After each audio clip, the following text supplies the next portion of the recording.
usap. Kasi syempre, di ba, may concert si Martin at si Pop ngayong February. So, napag-uusapan.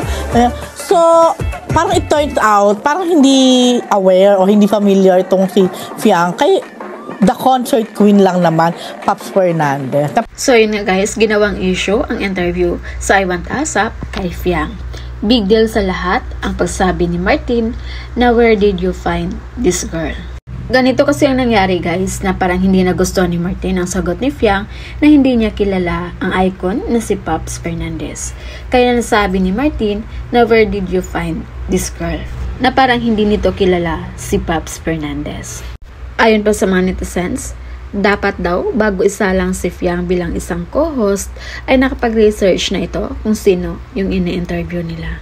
Na hindi naman sinang-ayunan ng lahat dahil ayon pa sa kanila, si Martin Nievera naman daw ang in-interview at hindi naman daw si Pops Fernandez. Kaya malamang hindi daw na-orient si Fiang about doon.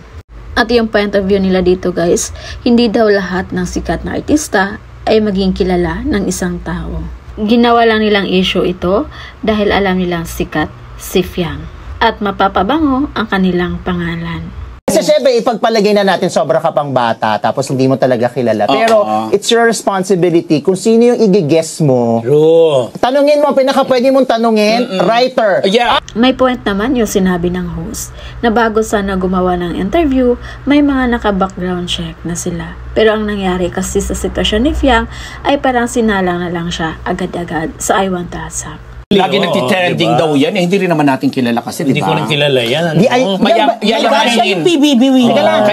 Dahil sa video clip na to, marami sa mga netizens at lalong-lalo na sa mga supporters ni Fiang ang umalma. Nang sabihin nila na hindi din nila kilala si Fiang. Hindi daw nila kilala si Fiang, pero ito yung pinagchismisan nila. Kaya tingin naman netizen sa kanila, parang gusto nilang sumakay at gamitin ang pangalan ni Fiang para din sumikat sila.